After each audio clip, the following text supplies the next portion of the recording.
いけばなの未来の東聖子です。いけばなの未来インタビューシリーズ第8回目は心の花主催大郷理明さんです。今日はどうぞよろしくお願いします。よろしくお願いいたします。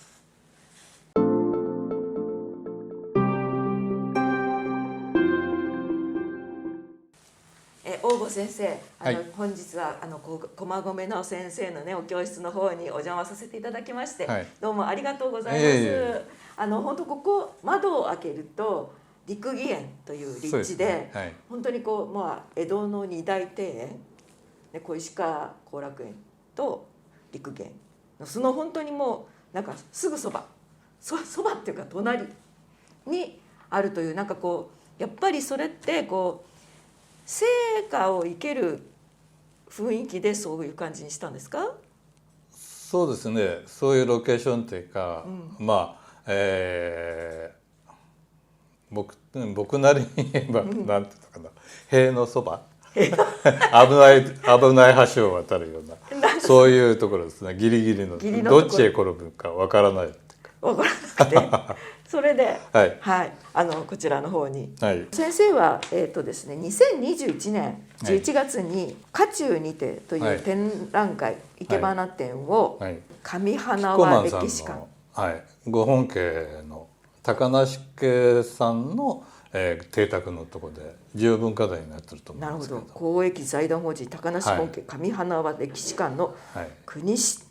定、すごい国指定名勝高梨庭園、千葉県野田にあるということですよね。パンフレットを拝見すると表玄関から入ったところを刹間やら仏間やらずっと入っていくところに置かれてるのの、それは全て生家古典家なわけですね。そうです。そしてなんと古典家っていうとタイトルがついてないっていうイメージがあるんだけど、この先生の作品のところにはタイトル作品名が表玄関風の又三郎から始まって昇る朝日石のへそどんちょう、ずっと面白いっていう言い方もあれなんですけど、ちょっとお生家ではないようなタイトルがついていて面白いなと思ったんですけど、これどういうことで、作品名つけられた？もうだからいけばなっていうことで言えば、古典花とか現代化っていう、そういう分け方されるかもしれないけれども、いける本人からすれば、例えば、よく古典花は何々系とかパターン、古典どうしてもパターンが決まっておりますんで、それを、右があって何とか左があって何とかって言ったって、見る人はそのパターンの名称でしか捉えないわけで、やっぱりイマジネーションというか、そういう意味では非常に現代化って言われるもの、古典って言われるものと全然関係なしに、やっぱり人が生けるその感じ方ですかね、それをどういう形で、現代化といえど形に表現するわけですから、それを何系って言えっていうのは誰も自分がいけたいように表現したってか、そういうふうにおっしゃると思うんですけども、僕もやっぱり、そういうお生活のパターンの中でいけてるんだけども、それだけではなくてやっぱり自分がいけるわけですから、自分がどういうイマジネーションでそのパターンを取り込みながら表現したかということで言えば、一番そのタイトルっていうか、そういうものによってその自分のイマジネーションをもっともっと高めて、それでそのお部屋を見させていただいた時に、その生活の空間ですから、その中からのこの生活の匂いみたいなのを嗅ぎ取って、お生活のは大概床の間から出たものなんですけども、生活の場でもいろんな部分を使うわけですから、その中でご当主に伺えば、ここは若夫婦が住んでたスペースですよとか、おばあちゃんが住んでたとか、そういうことをお聞きすれば、そこからまたイメージを発想することができるんで、そういうことで言ったらそういうタイトルをつけたわけですけど、いけばなをやってる人からするととても斬新なね風に感じちゃうんです。いや斬新ではなく当たり前なんですよね。まあそれで言ったらなんだろう、お成果はさっきパターンと言いましたけど、それすらも当たり前のことで、まあ基本はお成果の基本はまあ一本の木っていうか、それを表すってことがまあ一番アピールとしてるわけですから、一本の木はじゃあどういうふうに生えてるかっていうと、誰でも感じることは東西南北ってあるわけですから、その中で日の当たる方に枝が伸びる、で、まあ、寒い方は伸びないで、そういうものをただ表現してるだけで、全く人間が作ったっていうよりも自然のものを借りてそのまんま表現してるわけであって、別に誰かがそれを作り上げたっていうよりも、全く自然だと思うんです。あとはそうですね、大きく、まあ、天地人っていう形をスタイル取っていますけども、それも非常に自然な話で、まあ、天体っていうかね、まあ、アースというか、まあ、地球があって、それが雨とか風とかそういう恩恵を受けながら植物が育って、その中でまあ生き物の代表として人間がいるということで、天のそういう雨風、それから土、その中の間に人がまあ、生活すると。それで言ったら天地人っていうことで、そういう表現をし方全く自然なんで、それをもっと言うならばそんなに難しく言わなくても、今度はまあ、形っていうか、長さで言えば長中短、この、まあ、分かりやすい長中短しかない。まあ、大きく現代化と強いていうことで言うならば、同じ長さを重ねないっていうのは大きな特徴ですかね。まあ、それを逆に2つの力を競い合わせた形が、まあ、宗父先生の大きなまあ、一番最初のそういう作品がありますけども、僕から言ったらそれすらも古典にのっとった作品じゃないかなっていう気がするんで、はい、二つ心とか立花ではそういうのありますけども、まあ、そういうことを感じる作品だなと思うんですけども、勅使河原宗父の話が出ましたけど、はい、私なんかはその聖歌、その古典の花と現代歌ってなんかこうちょっと明らかにバキッとこう分かれたような感じがあるんだけど、はい、どうも先生の感じだとなんか垣根作る必要はないんです。そうおっしゃってますね、はい、それが面白いなと思って、はい、ですから先生ご自身がもう現代歌もされてらっしゃるので、はい、まあ、ちょっとそれも後ほどこんなのされてたんだって私もさっき拝見して皆さんにもちょっと見ていただこうと思うんですけどね、はい、で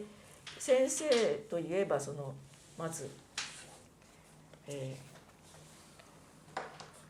はいこちら「心の花」という、もう心の花主催の王郷先生の「心の花」という作品集がございまして、こちらは1999年の3月に出版された本なんですけれども、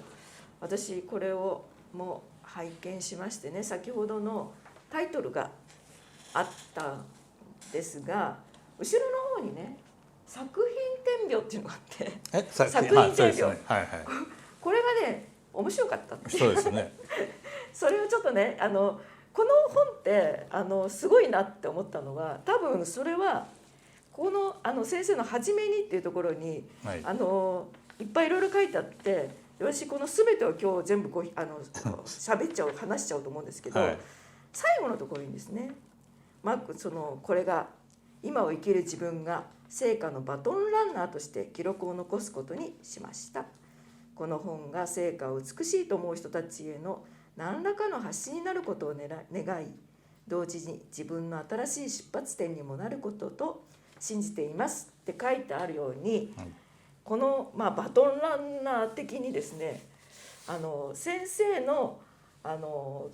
作品がただこう延々出てるだけではなくて、後ろの方には聖歌という生け花についての、ちょっと解説というか解説が結構ありまして、でそれから器についての作者についても書いてあって、それからさっき私が面白いって言ったタイトルにも通じるような先生がちょっと思ったこう言葉が添えられているというのと、それと英訳もついていて、本当にこうなんだろう、ただの作品集ではなくて成果をこう丸ごと分かるような感じ、なんかちょっとこうそんな感じになっているなって、それが多分このバトンランナーとして記録を残すということとこう合体してると、合体っていうのかな、意味でそうされたんだろうなと、僕は視点の違い、お聖歌の、その感じ方のなんて言いますかね、例えば殿歌って言われるものの中に殿歌っていうのは伝える花ですね。伝える花です。伝える花の中にそれは難しいことではなくて俯瞰してみるとかね、そういうそれから拡大してみるとか、じゃあ花が大きくなるわけじゃないんですけれども、一花一葉なんかまさしくそうなんであって、一花一葉というのは一つの葉っぱ一枚に花一つ、それも面白いんです。葉が一枚に花が一本で表すんじゃなくて、二つのものの要素、二本で表すことになってる。それで違う要素、葉っぱの要素と、花の要素を合わせて一つのものを表現する。これは陰陽和合っていうんですけれども、それはオス、そうです、オスメスっていう代表的に言えばそういうことですけれども、違う要素が一つになることによってまた表現として出てくると、そういうところの視点っていうのはもう全然古くなくて、今に全く通じる視点だと思うんで、ですからそこはあまり区別する必要はないということであって、もうずっと僕はそれを思ってるわけです。歴史的に言えば古典版だったらよりしろっていうか、自然のものに対する畏敬の念といいますかね、絶対的な命ある、先ほど次のバトンランナーっていうお話も出ましたけれども、いずれは朽ちる身でありますから、そういう意味で言ったらば絶対的に対する畏敬の念っていうのを皆さん持ってるわけですから、それがよりしろっていいますか、大きな木とかそういうものに神様が降りてきて、お祈りに、そういうものから始まって、そういうのは誰もが共通する意識であって、そこに別に区別する必要は、そこからパターンとは言いながらももっと自由に表現するタイトルなりそういうものが出てくると思うんで、何も区別する必要はないと思っています。先ほど最後の部分を読みましたけれども、この心の花の初めのちょっと冒頭2つ部分を読ませていただくと、初めに聖歌は床の間といった空間で唱願されることを目的としてきましたが、それは生け手と鑑賞者の飽くなき美への追求によって支えられてきました。そして長い年月をかけ、伝書や古典図によって伝承されてきました。それはまた多くの人たちの教養や良識の上に立った自然観や植物に対する観察眼の結晶といえます。時として聖歌の奥深さに驚愕し、その美しさに魅せられてしまいます。何よりも美しいのです。長い間何度となく伝書や古典歌に見る花たちを追い求めてきましたが、それはただ型を生けているに過ぎませんでした。何度も基本からやり直しましたが、じくじたる思いは消えませんでした。しかしある時、突如としてひらめきが体を走り抜けました。それは聖歌の形は理屈でも技術でもなく、体から生まれた手のなりであり、人が持ち合わせている関節の曲がる方向に沿って自然に曲げると聖歌の形ができると発見した時でした。それは溜めてから刺すのではなく、刺してから溜める方法でもありました。月日が経ち、聖歌に対する考え方や技術、思いなどをもう一度見直し、自分の生け花を高めていきたいと思うようになりましたというふうに書いてありまして、かっこいいことそれをじゃあ、具体的に、じゃあ拝見させていただきます。悩むとピックアップできないので、シャッシャッシャッって決めちゃったんで、偏ってる可能性があります。わかりました。すいません。いや別に全然構わない。申し訳ないです。じゃあ一つ目です。はい。こちらになります。松と苔梅。はい。はい。これはパターンでいうと、流し池っていうスタイルなんですけれども、それだけで見るんではなくて、それこそ僕のイマジネーションからしてれば、タイトルとしては松島ってつけたいんですけれども、それはなぜかというとそれこそ松島に島々が点々としてて、その中で、波の泡沫が砕けるイメージ、それが苔梅で表現してるわけです。それで、このスタイルはあまりこの根分けって言いますけれども、根元が2つになってるんですけれども、そのスタイルっていうのはこの、流し池ではほとんどやらないんですけれども、あえてそれによって、それをイマジネーションを高めたいっていうことと、あとはあえて余分な枝を残してその泡沫をってかな、波のそういうものを残すために、あえて残している部分があります。それこそ薬枝としてはいかがなものかなと思うのもわざわざ残している。薬枝っていうのはそれぞれの前端後長という言葉がありまして、中心になる枝に対して前が短くて後ろが長いっていう、そういうこれは今の言葉で言うとリズムだと思うんです。長くて短くて長くて短く、先ほど言いましたように同じものを繰り返さないという、そういうリズムという解釈していただければそれでいいと思うんですけど、そういうことですかね。なんかすごくかっこいいなって単純に思ったっていう。はい、そして水木、はい、これも今言いました通りですけども、一枝がスーッと下の方へ流れてきてると思いますけれども、これは、あえてこれは自然の枝で、これは一つもいじってないんで、このいわゆるお生花の範に入るような枝を選んだんですけども、この枝がついていったことによってこの器との課題とそれとの空間ですかね、その間を取るためにお生花っていうのは床の間での表現っていうことまで出てたと思うんですけども、というよりもやっぱり空間芸術だと思うんです。その場の空間の締め方だと思うんで、そういうことで言ったらばパターンだけで終わるんじゃなくて、置いた時の空間の間の取り方としてどうしてもこの垂れた枝って言いますかね、左側の下に垂れたところですね。それが、あることによって間が取れるってこととともに、この材料の特性みたいなものが特に出るんじゃないかと思ってあえて残しております。いやだからこれ見た時にこういう形ってあるんですかって思わず聞いちゃおうと思ったぐらいで、形としてはあります。あるけれどもこの遊びとしての、ただ言えることは、じゃあ僕がこれで、自分ではこれ成功してると思うんですけども、この部分だけを取って、必然性がなきゃダメだと思うんです。遊ぶといっても必然性がなかったらば、僕はこの枝をこういうふうに使ってて、なんか面白いからじゃあ他の材料でこういうところ取ってやろうと思ってもし真似をされたとしても、それはやっぱり必然性ではなくてかえって異質になってしまうんで、やっぱりそういうところをやっぱり意識すべきじゃないかなと思います。であとは僕は器とのこれは三位一体って言いますけども、器と課題とで、それから花材、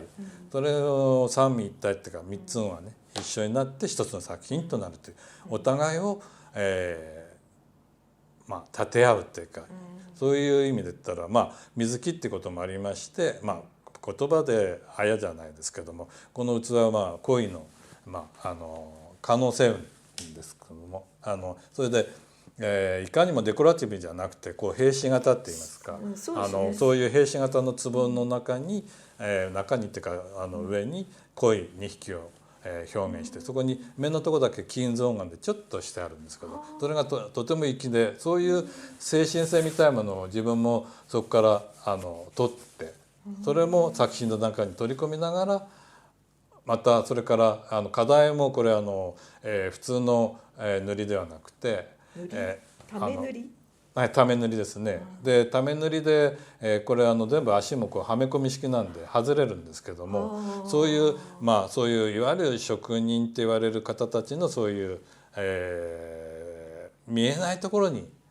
そういう技術みたいなものですかね、そういうことを全部総合的にその人たちの思いみたいなのも全部合わせて自分もそれを受けながらまた自分として表現する、そういうことが大事じゃないかなと思うんです。我が我がじゃなくて、我がもあるんだけれども何のおかげでそれが我が成り立っているかということを認識しながらやるということじゃないでしょうかと思います。はい、こちらです。いぶきの、いぶきですよね。これもなんかすごく、なんかいぶきとかっていうのは、なんかどっちかって言えばドンっていう感じがするんだけど、これ全然なんかそうじゃなくて、そうですね。なんかこう瀟洒な感じ。これは材料的にはドンとした感じなんですけども、お生花は立ち上がりというか何も枝のついてないところっていうのは足って言いますけれども、そこの綺麗さですかね。そこはスマートに立ち上がることによって今おっしゃっていただいた割とドーンと、だからドーンとする材料が足って言われる今申し上げたその足もドーンとしてしまいますとドテドテってなってしまうんで、そうではなくていわゆる江戸の粋っていうのはその立ち上がりって言いますかね、ちょっとこう、よく言われるちょっとドーンと構えるんじゃなくてちょっとハスに構えるのが、そんなようなお生花っていうのはそのものっていうのはハスに構えてますんで、それから傾斜してるってこと、やっぱりよく言葉で言われるのはアンバランスのバランスって言われるんですけども、僕はアンバランスとは思わないんでバランスのバランスだと思うんで、そこの危うさ、先ほど塀の話もしましたけども、その危うさの中でのあり方で、それでいながらこう魅力を感じるっていうか、完璧のような完璧ではないような動きを感じるっていうか、なんかそれだけでそうすると見る人にもそこに参加できるんじゃないかと思うんです。なんか感じるっていうか、そういう意味ではお生花は非常にそういう意味でも現代化に通じるんじゃないかと。それから先ほども言いましたけど器の、この杯をねひっくり返したそのような器の形に対して波ですよね。ハマグリ。ハマグリはその波の中にいるんですね。そうなんですね。波ハマグリ薄旗。そうですよね。それでそれとともに課題にその繊細さっていうかね、透かしの、模様が入ってると思うんですけど、それと波の菊から草、透かし高足台って書いてある。そうですね。その透かしの唐着物に対してその波足ともう同調させながら一体感させながら、それに対してこう先ほどおっしゃってたちょっとその質の違うドンといきそうなものをちょっと軽くな感じに、いわゆる粋な感じにしたいなっていうことでこの取り合わせを考えてます。ちょっとちなみに先ほどの私が読ませていただいたこうひらめいたその手のなりで、っていうことはこれもやっぱり刺してから食べたんですか、これは。そうですね。大概ですね、先ほど床の間の花って申し上げましたけども、床の間って大体180っていうか一見どことかそういうふうになりますけど、そこから出た、長さとかそういうものであるんですけども、お稽古の時はずんどってただどう申し上げればいいのかな、ただの、竹の大体33センチあるんですけども、それくらいのやつに対してそういう器に対して一番長い枝を2倍半から3倍にいけましょうよっていうような、約束があるんですけど、それとてその床の間に対しての長さから出てきてるわけです。で一番大事なのは、じゃあそんなんなら2倍半なら2倍半3倍なら3倍ってなぜ決めないか。2倍半から3倍とかそういうふうに言われてるところはやっぱり枝を生かすためです。それが大事なことであって、一様ではないんです。で先ほど呼んでいただいたように、どうしても最初の人っていうのは測って寸胴に対して123とかね、それで切ってしまうんです。そうするとついてる枝の自然のせっかく生きる枝が生きないんです。で自分でここが綺麗だなっていうところを選んで、それからいけるってか、だから僕はそれとともに、普通だと枝を見てこう手に取って、綺麗だなって見て、そのまんまこう刺す。でオソイカっていうのは、ご存知でない方もいらっしゃると思うんですが、花留め、もちろん花留めが必要なので、コミっていうものでやります。その時に綺麗だなと思って、そのコミっていうものに刺した時にはそのまんま倒れてるんですよね。そのまんま倒れてるんです。その時に綺麗だなっていう向きにした時に、じゃあちょっと倒れてるから、いわゆる今の言葉で言うとバランス取ろうかなっていう時に、天覧うさみっていうかいじれば、でも関節でじゃあここでちょっとこうやろうかなってこう、手のなりって書いてると思うんですけども、関節の曲がるようにしかないわけですから、人のね、その持ってるその体から出る形っていうか、そのまんまちょっと綺麗、ちょっとこうしようって、そのちょっとのその中で美意識の中でこれ綺麗これ綺麗って探し出しながら、結果的にはこのスタイルが出てきたというふうに解釈していただければいいんじゃないかなと思います。なるほど。いやどうしてもね、やっぱりお稽古する、そういう古典歌をお稽古してる時にやっぱりその見立てっていうのは枝をどうやって使うかっていうことが一番すごくとても重要なことではあるっていうのは分かっているんだけども、とても難しいことでもあって、だからどうしても私みたいな初心者の人はついついですね、形の方をこういうふうにするからっていうことで形にばかり頭に浮かべてしまって、なんか見立てよりも形、先のその家系をついついね、それになるように無理せっかくもしかしたらうまい風に見たらいい味わいのある成果が生けられるかもしれないのに、ついついその基本家系みたいなところにこう押し込めちゃって、それで言ったらば、先ほど言いましたけど、スタイルとともに右勝手左勝手ってあると思うんです。それは同じスタイルなんだけども、どう言いますかね、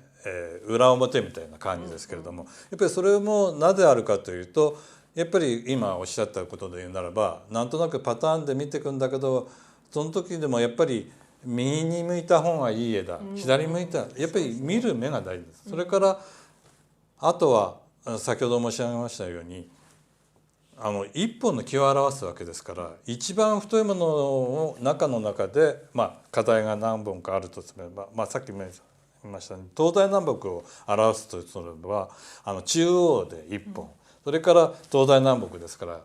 5本が最低必要なわけですよね。その中で一番一本に見える可能性でって言ったら、その中の一番太いものを取れば最初に入れれば、それに従っていけてこれば一番一本に見える可能性が強いわけですけれども、ただそこだけで、そうです、そこで覚えてしまうからダメなんです。つい最初の一番のところを一番太いものをつい使って、これがみたいな。そうです。だから太いものをでもだけど太いものは必ずしも一番来た中で、長いとは限らないんで、じゃあ一本で何を優先するかですよ。本質的に先生から何を習うかっていうのじゃなくて、やっぱり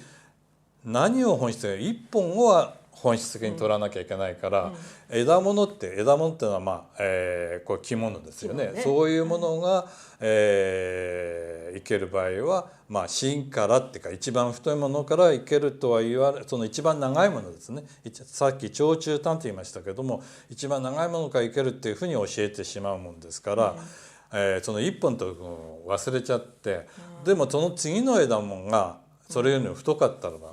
やっぱりそれからいけた方がいいわけですよ。原則は原則であるんだけれども、何を優先するかというと、優先するのは一本が優先ですから、要するに一本っていうのはその一元になる感じになるために、やっぱりそのいい塩梅の形になるようにするためには、だからそれがよく言う芯っていうか一番最初にドンっていけることじゃなくって、やっぱりこう違うところから、でそれができるには、じゃあ言葉で分かって、それからじゃあこれがダメだったらこっちの太いものを先に行けようって、そこまではまあ OK としても、じゃあやれるかというとやれないんです。やれない。だからこそお稽古があるんですよ。その中で訓練だけど、お稽古の途中で今言いました大事なものをみんな捨ててやってるんですよ。お稽古はそれをやれるために訓練でやってるわけです。その目をパッと、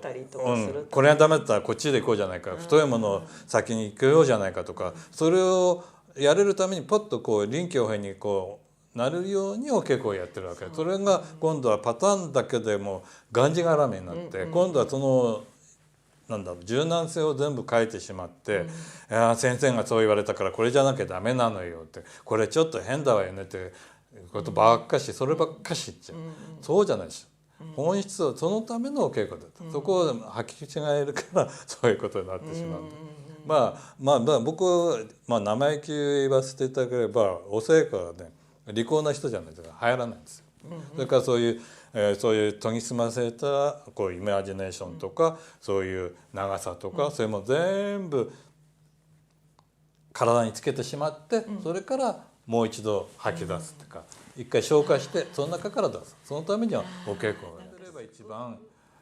技術も必要だけどできたる枝を持ってきたらば一番いいんですけど、ただ言えるのは、今度逆に言えるのは、よくいい枝持ってきたからいいのよねって言われるけど、そうではなくて、いい枝に今度は見せるためにできるようになるんです。いい枝じゃなくてもね、よく外国なんか出ますと、できた枝をただこう持ってきてポンといけてるのねって、それはね褒め言葉であって、それの要するに全然やってる感が、そうやってあたかも生えてたかのようなものを持ってきてるように見せてるから、無理がなく見えて、なんか見事に生えてるなみたいな。でも実はいろいろこう貯めたり何々したりして、得てして今の時代を太いものですと点の力だけじゃたまらないんですけども、そこへくさびっていうものをね、ご存知のように小さなノコで傷つけて、そこにくさびをはめ込んでこうスタイルを作ってくるんですけども、それをわざわざ見せる人がいるんですよね。やったよって感じで。それじゃダメなんです。それがさっき言った粋につながらないんで、それはもうダメなんですね。そうじゃないところにいかにもそれをただできた枝を持ってきたように見せた、それは成功なんですよね。これですか。じゃあ次は、もうこんな今これも本当になんか松オンパレード。これはやっぱり先ほど言ったいろんなスタイルを借りてるんですけども、それとともに松一式ですけども、いろんな松を使って松の質感の違い、色物を使ってないんですけど、立花でも松一式の立花ってのあるんですけれども、お生花の中では松であまり表現しないのと、ただこれ古の人たちの感心するのはこの生けてる器ですけども、これは五重っていうんですけども、いろんな要素を入れてるんですね。上から順番にいきますと、ただ切ったてにしてます。でその次は丸窓にしてます。その次は霞って言って日月を表してるんですね。太陽と月を表してるんです。この雲マークがね。それから、次は窓でも抜けてます。抜けた窓にしてますよね。その次は獅子口になってます。奥は塞いでる。でいろんな変化を切ったてもやって日月もやって、それなのにいろんな要素を入れてながら一つにしてるんですよ。それを読めるだけの知識を持ってないといけないし、見る人は綺麗だなでもいいんですけども。で、全て松なのに、なんかみんな五人五様な。そうですね。やっぱりその個性っていうか質感っていうか、その違いを出しながら一つにまとめるっていうか、それがこの面白さなり、狙いどころでもありますよね。今いっぱいお生花のことについて教えていただいたので、先生が展覧会生け花展をするのにお社中の皆様とこう場所決めっていうか、あなたはここにこれをしてねっていう、でその並びとこういうのをやるんだよという指示書なんですか、これ。こういうのをやるんだよっていうとちょっと押し付け回しくなるんで、やっぱりこうお弟子さんにこういうイマジネーションを高めてもらわなきゃいけないから、まあそれこそ視覚に訴えてこういうイメージとか、それから内容的にこういう要素っていうか、先ほど言いましたように、お聖火の視点っていうのはいろいろありまして、自分のイメージとしては、まあ最初は山から始まって里に行って、これも自然なんですけども、まあ川の流れと同じことです。もう里に来て海に至る、そういうことをどう表現したらばいいのかなって、それでその季節にどういう材料でどうしたらいいかと、それから先ほど言いました視点ということで言うならば殿下っていうのはありますけども、殿下っていうのはその特別難しいものではなくて、何を訴えるかっていうことです。その中でね、植物の中の。で最初からいきますと、これはまあ上に小草下に大木なんですけど、これも殿下なんですけども、まあ谷に雑木っていいますか、そんなに自然に生えてる大きな木があるんですけれども、山の上の方のそういう人参っていいますか、そういう貴重なその山のけなげに咲いてるそういう花の方が、まあ確認としては上っていうようなことで、二重のこの竹の器でそういう谷と、まあ、山の上を表現していると。次はこうやっぱり高山植物のこの花着物の中ではシャクナゲですかね、一番代表的なものですけど、なかなか枝ぶりっていうのは難しい材料ですけども、まあ僕の中では本の中ではこの宮殿って言ってると思うんですけど、もうちょっとお姫様っぽいっていうか、高山植物の中ではねちょっとこう、品格があってちょっと人を、まあ綺麗だけどちょっと人を寄せつけないような、ちょっと気品とともにそういうちょっと気高さみたいな。今度はまあ里ですね。はい。まあそれとともに言い忘れましたけど、色を重ねないっていうことがあります。なるほど。だからちょっとピンクっぽいのが来たから、そうです。ここでちょっとこう同じお聖火っていうのは同じ色のものを重ねない。それから、赤があって緑があって赤っていうのは、そういうのは色切りって言いましていけないことになってるんです。なんかじゃあ赤が来て緑が来たら次は赤じゃないやつがいい。ごめんなさい、赤が来て白とかね、赤が来て白来て赤が来るとか、挟むって挟んじゃいけないってことですね。そういうのを色切りって言うんですけどね、そういう法があります。で里の方へ参りまして、今度はこのスタイルの中でこう根分けってるんですけども、重ね池は一番右のさっきの二重のそういう重ねた生け方なんですけども、今度は置き花なんですけども、置き花であっても今度一つのスタイルを右と左に分けながら表現してるんです。それで普通の草物っていうか、まあこれは草物ではないんですけど、まあ姫芭蕉ですかね、そういうものと水物で、水物、まあこれは追陸通用物って言われるんですけども、これは花菖蒲かな、カラーかな。今花菖蒲ですけど、追陸通用物。通用物。はい、水物と分けて、水物に分類するもの、水辺植物として扱うものと、丘物、普通の草跡として扱うもの、そういうのは水陸通用物っていうんですけども、まあ花菖蒲は古流ではほとんど水物として扱うんですけれども、他の他流では水陸通用物として、それに対してまあ柿椿は完全に水物として扱いますね。似てますけども、そういう付け。今度は52ですね、甲骨。さっきのさっき松のね、あれと同じ柿ですよね。そうですね。甲骨の中ではこう開き葉、それから巻き葉っていうか新芽ですね。それと花のそれの変化ですね。それとパターンのいわゆる真行相っていう中で分類される、パターンの中に5つありまして、本手池とかこれは皆さんにそういう5つあるなぐらいでいいと思うんですけども、やる方にはねこれからどんどんお勉強してもらえばいいと思うんですけども、そのパターンを全部入れながら、一つのものとして表現している。巻葉のこのまだ開いてないもので連絡っていうかつなぎをつけてますよね。上から下に、一番上だと2枚使ってるとか、次だと1枚だけで表現してるとか、それで、今まで真ん中にあったものを一番上の方へ使ってるとか、そういう変化の部分として使ってます。それと大きく違うのはこのあと決められたこの後方根っていうのは、葉っぱよりも花を高く使わないっていうふうに。でもそれはやっぱ出生に基づいてる。そういうことですね。水物が続いて、太いですかね。太いと、睡蓮ですね。それと柿椿は一花一葉で表現してますけども、普通は寄せ池だともっとたくさん入れたりするんですけど、その数池って言いますけど、太いで数のたくさん入れて数を入れて一つの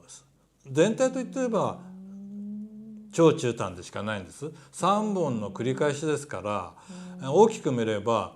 大きい長いグループ、次のグループ、短いグループしかないんです。それをどう表現する、さっき言いました長中短を繰り返しながら、何本か入れていくとたくさん入れるのを、数池って言ってます。それに対してさっき言いました葉っぱ1枚、花1つ、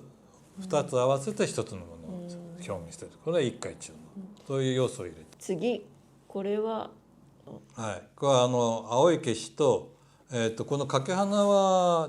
ちょっと葉っぱの描き方違うんですけども、ゴムを使いましたね。それでこの要素は今までは置き花、それから重ね池っていうかね、上に、いろんなスタイルを展開して、それから、置き花、水盤なんか先ほど睡蓮だ、数池だ、一花一葉だって、そういうものは横にパターンを構成してきています。今度は掛花と言いまして、この水髪って言われるものに、かけまして、それに花生けてます。それで置き花、それで手桶に生けてますけども、で手桶っていうの中に収める部分と、それから出してる部分という手桶からはみ出てる部分、その美しさですかね。それも全部を切るんじゃなくて、切るっていうか全部出てはいけないっていうふうになっています。収める部分と出る部分って、そういうことが決められていますけども、これもいちいち言うんじゃなくて見て、そういう美しさの中で、ですからこの掛花と置き花でっていうか今の手桶で一つの作品になってるんですけども、右に流れる部分、左に流れる部分とで一つの作品としてバランスをとってるわけで、一つ一つに独立した形でっていうかはやってるんですけども、二つで一つのまたバランスをとってる。一つとしても成立するけれども、二つそうですね、さらにみたいな、ですからさっきの言うことで言うと、長中短のことで言ったら短の部分が極端に短くなっています。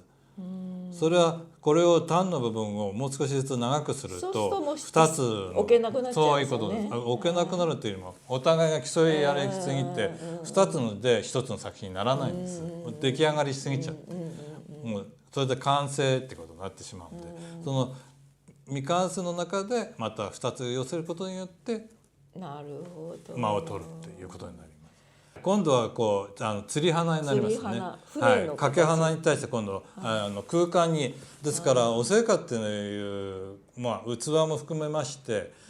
空間とか置き花とか掛花、全ての要素を入れながらまた表現してるわけです。だからそれがまた面白くて、一つの絵巻物っていうか、そういう物語も作れますし、いろんな要素があるんです。でもうそれを見て取れるだけのものもないとなかなかその面白さが発見できないんですけども、今度は船なんですけども、だからもうずっと山から来て里に来て、そうです。そして海の方に今度やって海の方にきたよと。来ました。で船に来て、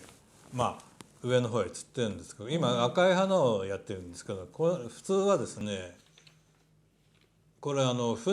次にも船が来てますけども、手前に櫓を漕いで円形近景でもあるんですね。釣ってる方は円形なんですね。それで置いてる置き花の方は近景なんですよ。だからお生活のあらゆる構成の仕方をしてるんですけれども、ちょっともう一度言うと、今釣ってる方は遠くにいる船で、そして左側にあるこれから先生がご説明されるそなれと雪で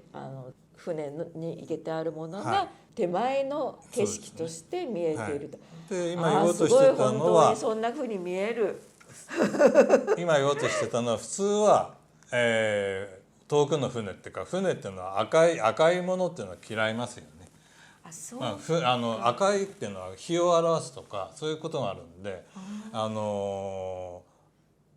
を表すんだったら白いとかそういうものを選ぶべきなんですけど、全体の